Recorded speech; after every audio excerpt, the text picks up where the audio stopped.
There's no Tar Heel football this week, but you get a special episode of the Talkin Heels podcast. We're giving you a 2-for-1 here. 2 episodes, 1 week. You know, we just had to do it. As you know, my name is Nick Delahanty. The guy to my right needs no introduction. That is Jordan Falls. Jordan, how's it going? Good, Nick. How you doing, man?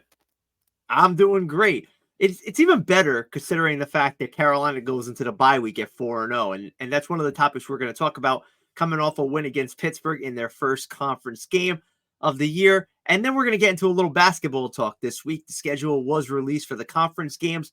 A lot to digest there as well.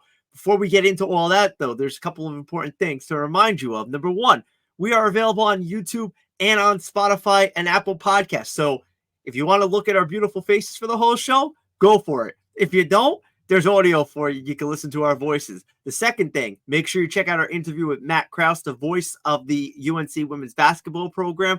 Great interview with Matt. Gave a lot of very good insight into the Tar Heels heading into their new season. So make sure you check that out as well. That's available on all streaming platforms. Now, let's get into it. Carolina goes into Pitt. They win 41-24. Now, of course, the score doesn't really tell the tale of everything that went on. No, not at all. And it was a sluggish start, and Pitt got on top 7-0, and it was 14-7. And you just see Tar Heel Twitter, fan base, social media just start going into complete panic and meltdown. Like, here we go again. It's at Pitt. Saturday night road game. They weren't prepared. Really give credit to Pitt. They came out and threw a really tough punch, and probably should have expected that after their loss to West Virginia the week before and Cincinnati the week before that. You knew they weren't going to come in and just roll over in their first conference game as well. But credit to Carolina. They responded, something they've not done in the past. But it was a lot of back and forth early, and then how a lot of other theatrics we'll get into later. And, you know, one thing that I want to reference is in our Keeping a Heel predictions at the beginning of the year, both you and I tabbed this game as a trap game. And that's what it felt like early on. And I think that I don't want to speak for Carolina Nation. I really don't. But I have that feeling that when they went down early, everybody felt like this was a game Carolina was going to lose, or in the past have proven to go on and lose. That wasn't the case against Pitt. And you got to give a lot of credit to them, because in the past, this team has folded in situations like that. As you mentioned, Pittsburgh came out. They gave a nice punch early on, but Carolina took it and handled it well. Yeah, 100%. You're 100% correct. That is a game that Carolina loses in the past 5 years. And Carolina handled it well. There were still moments where they just feel like they had mental breakdowns, the kickoff return for a touchdown and things like that. But overall, as a unit, they played well on both sides of the ball and did enough to get a comfortable size lead, thanks to some special teams play by Elijah Hussey with 2 big returns. And then obviously the play of Drake May helped them get going. And then we kind of got that comfortable. They went on a 28-3 run after being down 14-7. That kind of gave you like, okay, we can breathe. Let's get through the night and then go on to the bye. Yeah, you know, early on in that game, it's kind of hard to remember too. Like, you have Drake May at quarterback, so you're not technically out of games, but you know what the history of this program is, and you understand that these type of games have not gone in our favor, and they did, and in this game they were able to get it done. But down 14-7, Pittsburgh drives down the field nice and easy. It looks like it's going to be a long night, but Carolina changed that narrative with that 28-3 scoring run. And from there, you just were waiting for Carolina to put Pittsburgh away. They necessarily didn't do that. I never in that game felt like that game was a comfortable lead. I don't know if you feel the same way on that, but I felt like there was always something that was keeping Pittsburgh in it. I think when Philip Jerkovich was still in the game, it never felt comfortable. I think when Christian Veillere came in due to Jerkovich getting knocked out, it kind of felt a little bit more comfortable. It never felt like Pitt's offense could do anything and move the football. And you kind of saw that with Carolina's play calling there in the second half and later in the fourth quarter, where it was just kind of like, all right, we're going to run the ball 3 times and punt. essentially trying to keep the ball out of May's hands because he had already taken a few big shots in the game, and so trying to keep him healthy. But it never felt like it was out of hand, but it never felt like it was a get closer either. It's kind of like in the middle. Let's talk about Jerkovic for a minute. Now, he came into that game, and let's remember, we talked about it last week. Pittsburgh fans were calling for this guy's head. That's how bad he was playing. He was coming off 3 interceptions against West Virginia, and Narduzzi was asked multiple times throughout the week, is this your guy? Is this your guy? Is this your guy? And he keeps telling everybody, this is my guy. Now, obviously, he's the head coach. He's a very good coach at that. He knows his team. And Saturday night in that game just showed that this guy was right about this team. Nothing against Christian Veilleux. Nothing against him. I think he's talented, but Jerkovic is the answer for that team at quarterback, whether they're winning or losing. Yeah, and Jerkovic hadn't been playing well, but I believe that first drive, he was 6 for 6, and they marched right down the field on Carolina's defense, who has been playing very well. Carolina's defense hasn't been known to play well in the past few years, but this year they have been playing well, and Jerkovic went right down the field. And until he got knocked out of the game, he was 11 for 15 for 109 yards, like playing very well. And then you saw what Christian Veilleux just touched on it. It felt like Pitt's offense had no traction at all with him in the game. No, and I don't think they were prepared for him to be in that game. I don't even think that there was a situation where Narduzzi would have pulled the plug on Jerkovic. Now, let's remember, Jerkovic gets hurt on a play that was called targeting on Holloway. Holloway gets ejected out of the game, and then the momentum completely shifted in Carolina's favor. Yeah, 100%. And don't worry, Tar Heel fans. Holloway will be back for the Syracuse game next week. He only has to sit out the half following the ejection. So I didn't really get to see a good look at the targeting because ACC Network technical difficulties. But yeah, that completely changed the game following that. Yeah, and it was just a situation you never want to see anybody get hurt. And hopefully he's okay. Hopefully he doesn't miss any time because he was having a good first half against the Tar Heels. But in that situation, it seemed like Pittsburgh was rattled. Like it took all the momentum out from under them because the guy that was leading them was now not there. And they were trusting in this kid that really doesn't have that much experience under his belt. Yeah, I think when he got knocked out, it was 14-14. And then after that, really just spiraled out of control on all units, not just on the offense, but special teams gave up the punt return to Elijah Hussey. And then we saw what the defense did trying to defend Drake May. Yeah, speaking of Drake May, he had one heck of a play in this game. And before we get to that play, it's important to talk about the hits that he took as well. Normally, when we're talking about Drake May taking a big hit, it's because he's running the football. This was not the case. Before Jerkovic even took that hit, May took a shot in the backfield on a very creative reverse pass. Beautiful execute. You know, they did a great job executing it, but May takes a lick and he's on the ground, and I'm thinking, oh no, this is not good. You and every other Carolina fan, I think I knew my social media was just, oh no, like didn't even care about the result of the play or how great of a play it was for May to find John Copenhaver down the sideline on a reverse flea flicker pass. But we were just all worried about May at the time. He comes up holding his head. Your first thought's concussion, and then he comes out with bring Connor Harrell in inside the red zone. And again, that's in a tight game at that point. We don't know where this direction of this game was going. And so obviously that was scary, but then like he does time and time again, Drake's tough and he just continues to prove it and comes in and 3 plays later rushes for a touchdown. Yeah, he is a tough human being. And then later on, he makes a pass to Kobe Paysour in the end zone, and it's not a traditional Drake May pass. It comes with his left hand.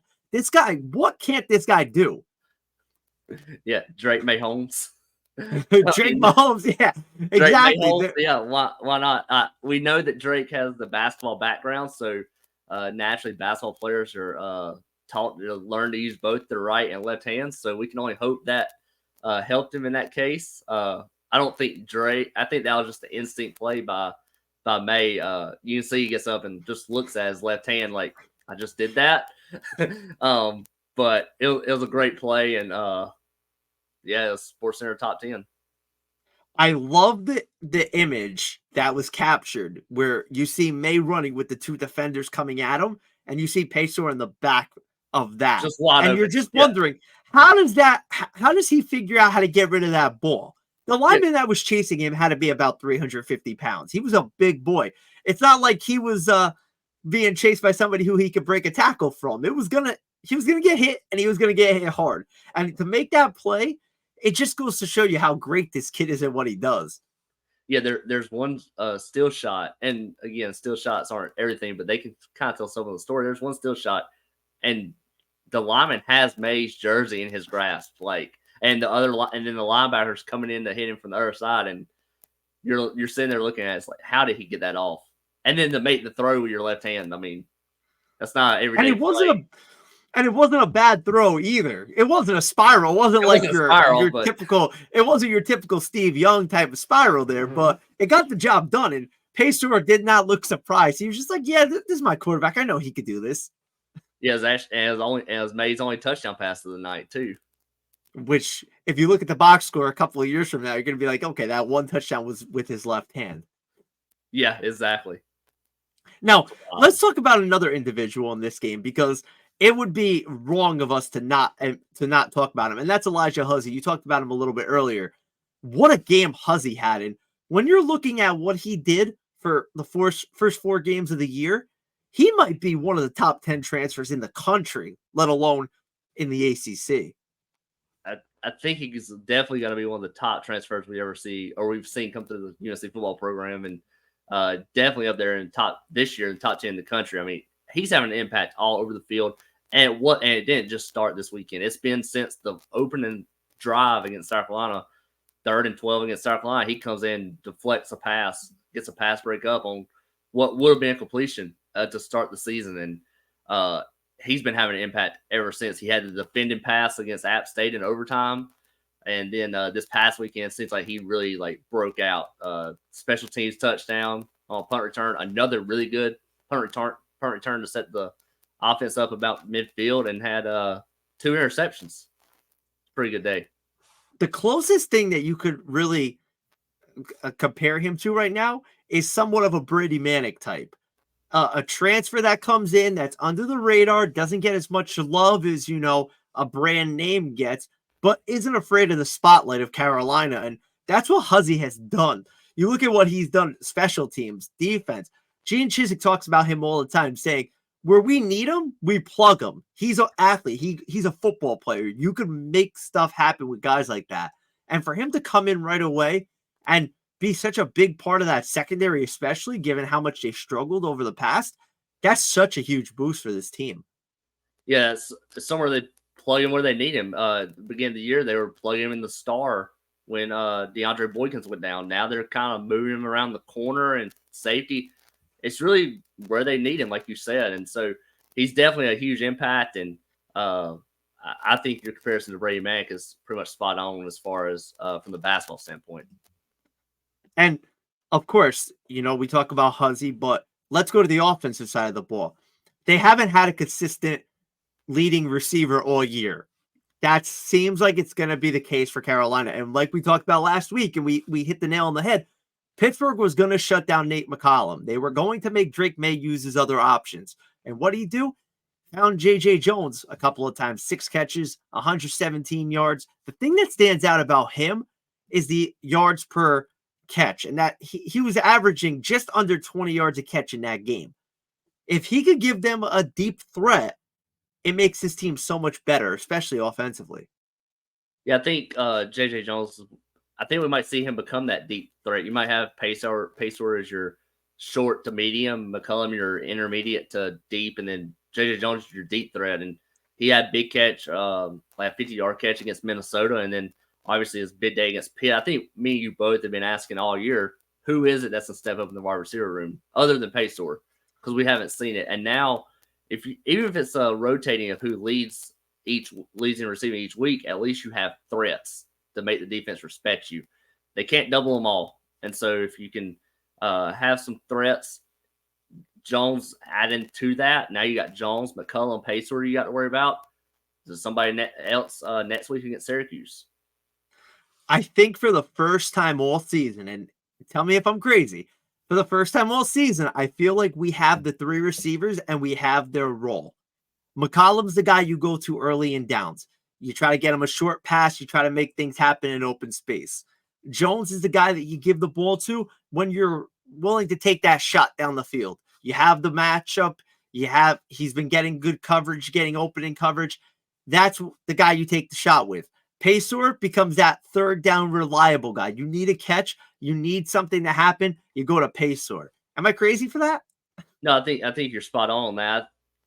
I'm going to compare Cody Paysor more to Josh Downs. That like, hey, you need a catch, here you go. We've heard Matt Brown compare McCollum to Josh Downs. I think McCollum's will be more of like you said, early down guy, maybe your Antoine Green from last year, that type of guy, and then JJ Jones is JJ Jones, and he can he's been getting great release off his routes and running really good crisp routes, especially those crossers and those post patterns. And if you get those three and then mix in the tight ends, we should be okay.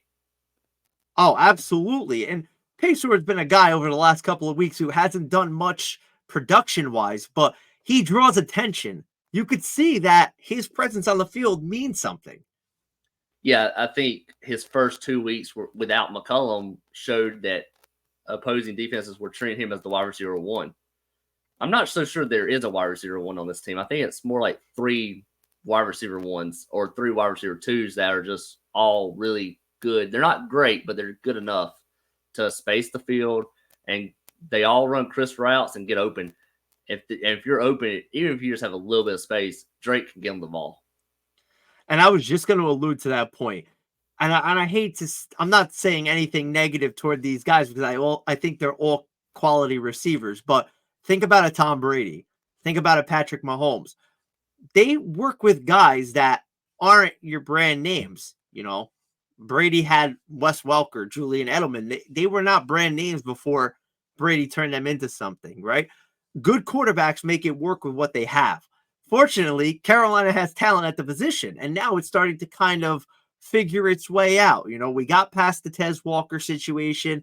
We're now focused on everything else. Unfortunately, Tez is not involved in this, but you have those three guys you could rely on, and it's becoming more of a habit for May, kind of putting their roles together when he needs them, when they could operate, what they're best at.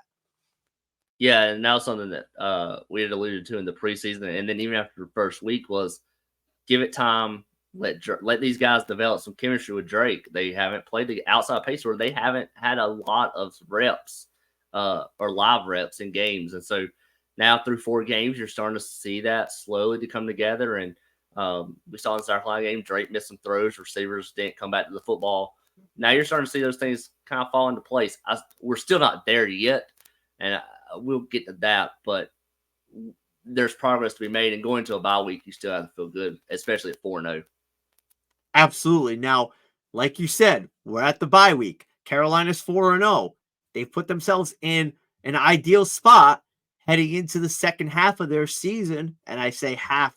Obviously, we're not at the halfway point just yet, but the bye week kind of serves as that halfway point because you go deeper into conference play.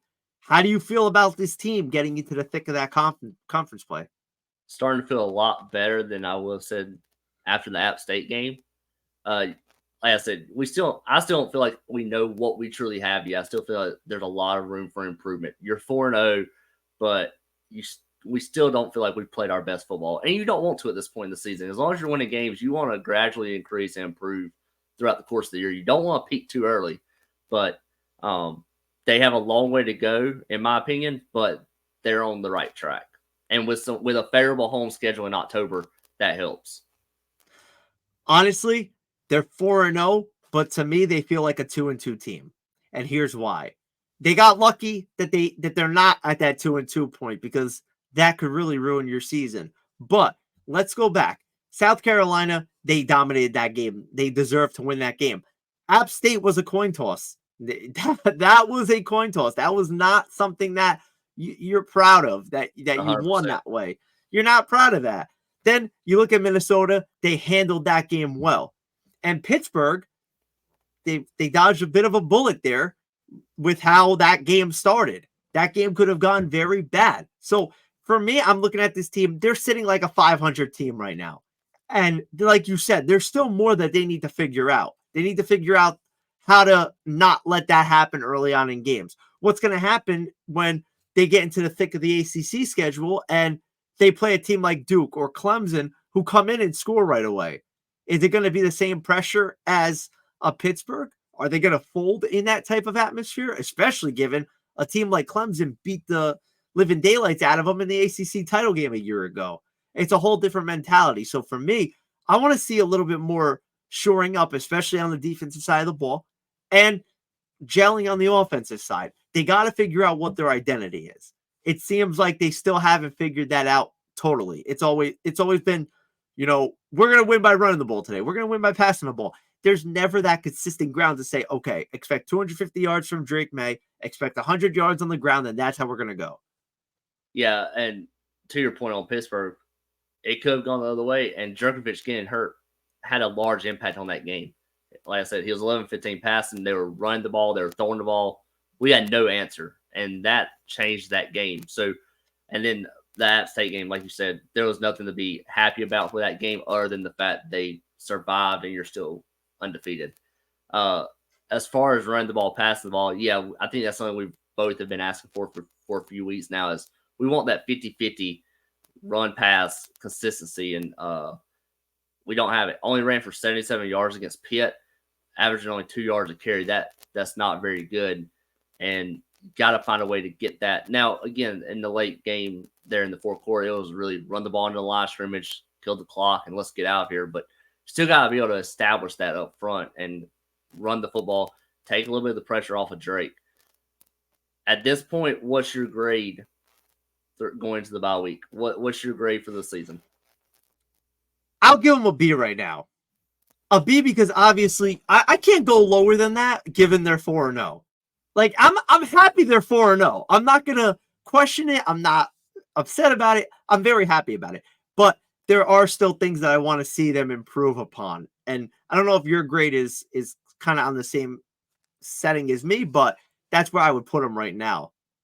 Yeah, I was leaning at B, the B plus range, and a lot of it is they haven't played their best ball yet. I think we can all agree on that, and Mac has said that.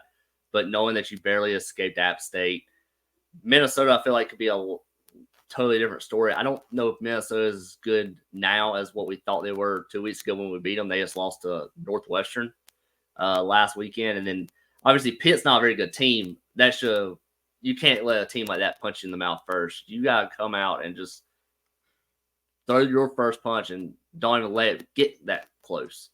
Even if it was only in the second quarter, you can't have that happen. So refocus. I'm going to stick with a B right now. I'm going to go with the same grade as you, and then we'll see where we're at in a few weeks. But need to get ready for Syracuse on this bye week. They are 4-0 and to a big game with Clemson, who is 0-2 in the conference. Didn't think none of us had that on our bingo card in the preseason. So Syracuse could be coming into Chapel Hill next weekend at 5-0. That would be a really big game. Syracuse scares the living daylights out of me. And I'm not saying that because I'm intimidated by the opponent. I think if you have Drake May on your side, any game could be yours. I really do. And I hate to sound like that, but that's the way college football is. The quarterbacks win you games. But coming off a bye week, coming off a conference win where you won by double digits, you have 2 weeks to prepare, which is great, but you also have 2 weeks of rest. Syracuse will come in. They've been playing. They're active, right? I just hope that they're ready and they don't come in sleepwalking, because if they come in sleepwalking like they did against Pitt, it could be a long day in Chapel Hill. Yeah, we'll talk about Syracuse more next week, but then you look ahead to after that, and I feel like a lot of people already are. You got Miami coming to town. Weekend of Carolina basketball live action, and I feel like everybody's already started to pick ahead of that Miami game, and we got Syracuse first. I hope the team's not doing that either. Yeah, you can't look ahead. It's 1 week at a time. But we are looking ahead.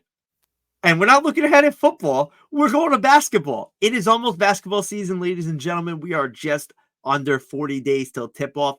This past week, the men's and women's conference schedules were released by the Atlantic Coast Conference. We're going to get started with the men's side. The men open up conference play. It's early, December 2nd at home against Florida State. That's going to be a 2:00 tip. But then they don't play another conference game for a month when they take on Pittsburgh on the road. That starts a 3-game road trip for the Tar Heels before they return home on January 13th against Syracuse. What was your early thoughts on the men's schedule? My first thought is Florida State on December 2nd is also the ACC championship game for football. So Carolina, Florida State that day sounds pretty good to me. Yeah, that 3-game stretch to open the year is gonna be tough. At Pitt, at Clemson, those are 2 teams that seem to always play us really closely. They're really physical. We struggle with Pitt here of late. I think lost 4 out of the last 5 to the Panthers, and so that stretch kind of sets the tone for the conference season. You don't want to go in. You don't want to go 1-2 or 0-3 in that stretch, and certainly not losing the state on that 3rd game. But the good news on that stretch is that's before classes start for Pittsburgh and Clemson. So we want to deal with as big of student bodies and loud environments. State, different story, but you get it back on the back end. I think we end in the season with 3 home games there toward the end of the year. So that's kind of the catch-22 of it. Yeah, the thing for me, I looked at that schedule early, and that gauntlet you talked about, that 3 games in 8 days, all on the road. Those are tough games. The Capo brothers come for Carolina. They do. Every year. That's just how it is. They love to beat Carolina, and they're ready for that game. And then Clemson, you can't overlook, and NC State is the same thing. They've been giving Carolina fits as of late. You don't want to overlook them. What I love about the schedule, 4 of their last 6 games are at the Dean Dome. Virginia Tech, Miami, NC State, and Notre Dame. They go to Virginia and Duke. Those are 2 tough road games to be on at the end of the year. But those could also be very important resume builders for a team that is trying to get back to the NCAA tournament. And, of course, you look at that Virginia Tech game on February 17th, you just have to say it now. Tyler Nichols going to drop 30. Yeah, that's a game you might be worried about. I feel like we go to Virginia every year. I don't know why. I do too. It's weird. Why is it in the bylaws that we have to play at Virginia every year, no matter what? And this time we don't even get a return trip, so we're going there. The thing that stands out to me about Virginia, one, you get the week off between that Virginia Tech game and the Virginia game. The downside is you're going to Virginia, and then you have a 2-day turnaround for Miami, who is expected to be a top team in the ACC.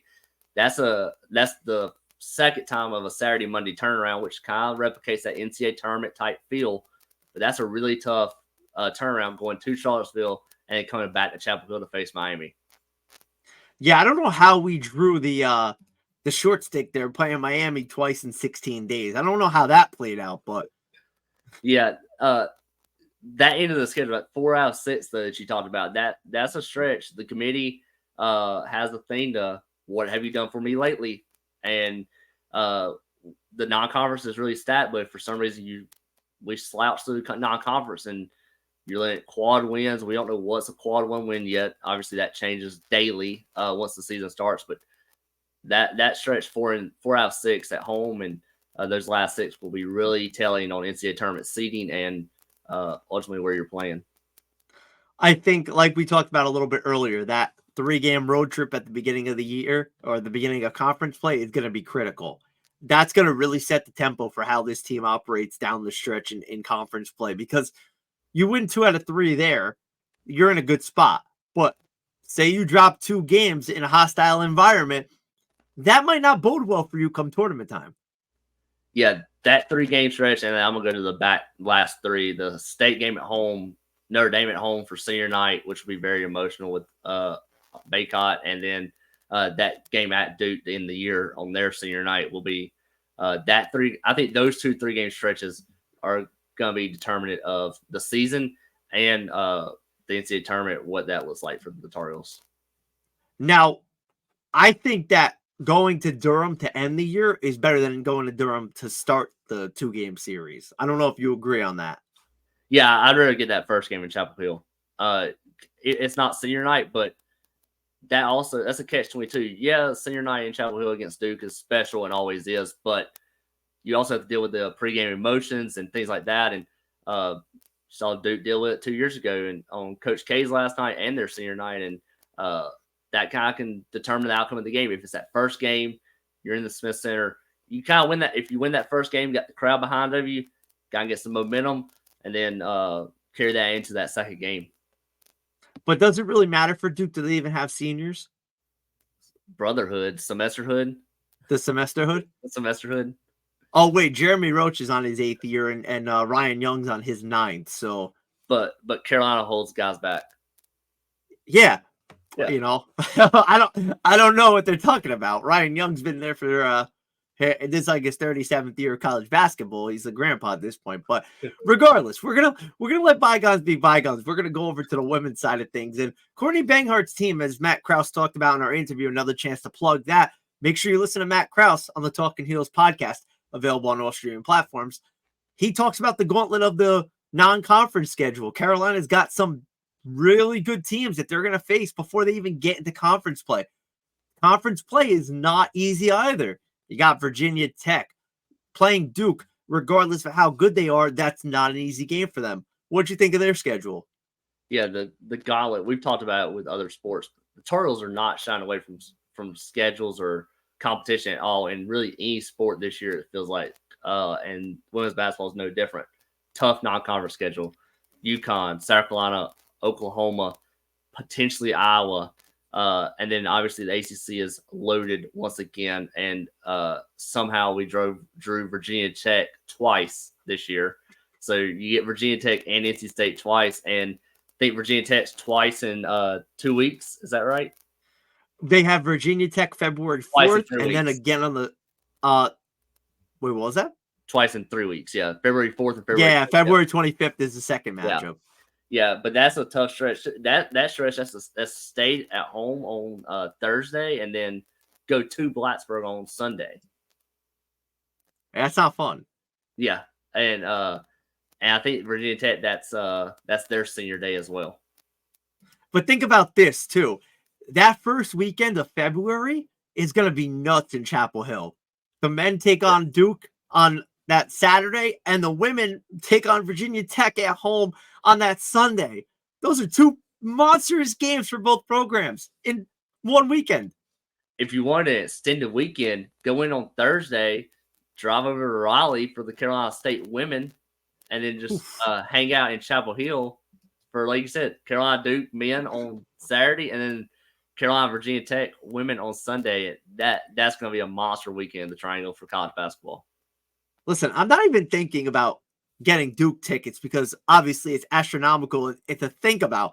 But for those two women's games, if you're a Carolina fan, it might be worth it to make the trip down for those two games. Yeah, those two games will be really great. And again, those two games could help the Tar Heels play themselves into hosting a region or hosting the NCAA tournament in Carmichael, something that's a goal of Courtney Banghart since she stepped foot on campus. And it just has that feel that Courtney Banghart's going to make it happen. And as we talked about on the other show, this team is deep. And for teams that want to be good toward the end of the season and play deep into March, you have to have a deep roster because, as we saw last year, injuries happen. Players deal with certain things they play through, but relying on them less and less gets better production down the road.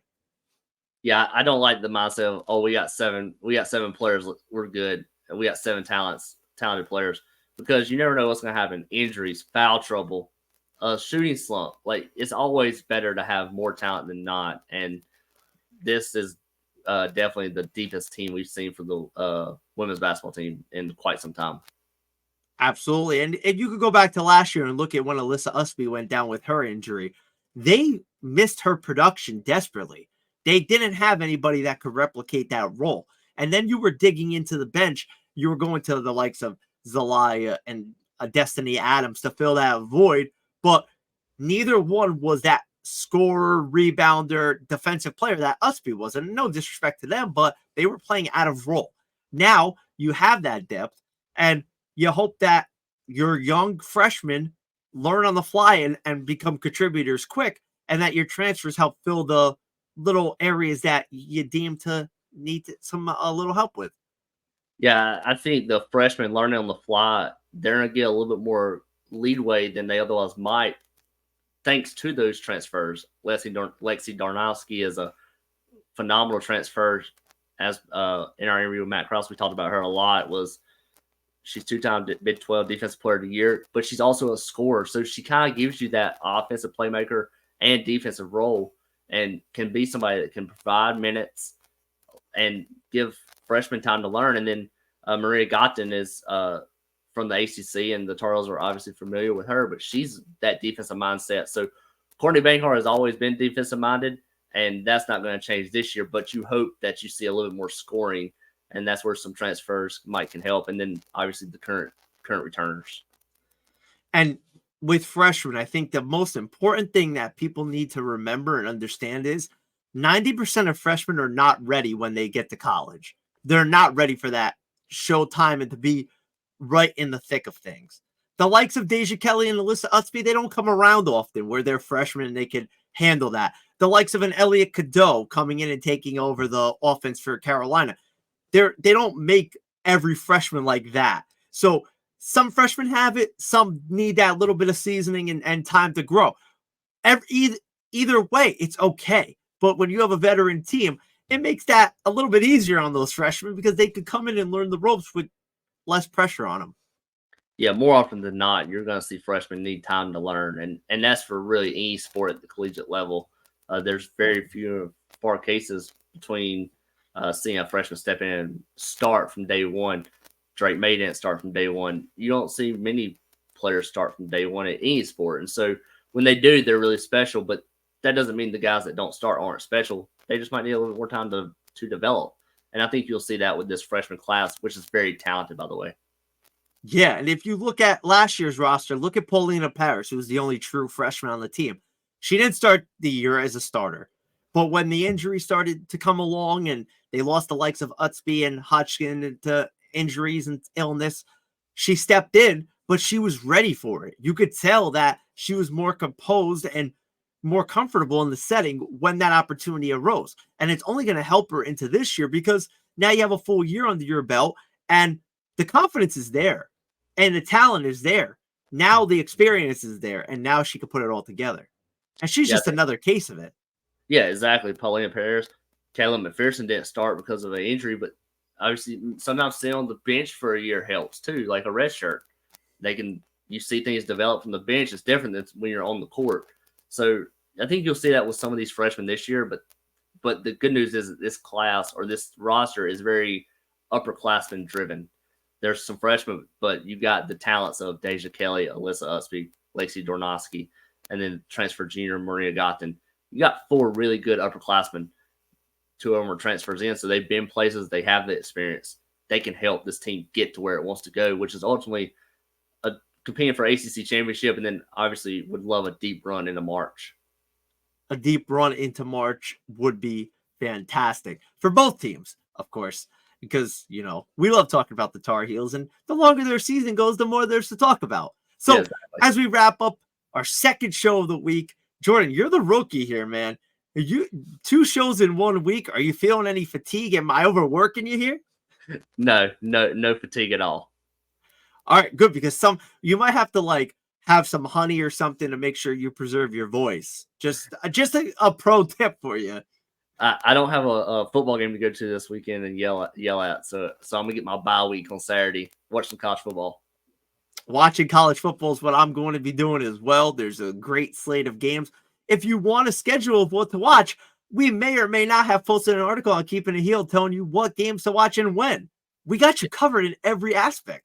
It's a great schedule. It lays out. You don't have to change the channel for some of them, so don't have to touch the remote. It's great, and we got Friday night football too. So it's definitely football season. We got a bye week for the Tar Heels. It's the only one this year, so enjoy it because then we come in hitting the ground running until after Thanksgiving. Absolutely, and that's going to lead us into basketball season, and then your lives, just like ours, are going to be consumed by Carolina athletics. And to be quite honest, I don't think either one of us would have it any other way. Not at all. Not at all. Well, that's going to wrap up another edition of the Talkin Heels podcast. My name is Nick Delahanty. The guy to my right is Jordan Falls. We'll talk to you again next week. We'll preview Syracuse. Hey, maybe something else will drop. We'll have some more topics to talk about. But until then, as always, go Heels. We'll talk to you guys soon. Go Heels.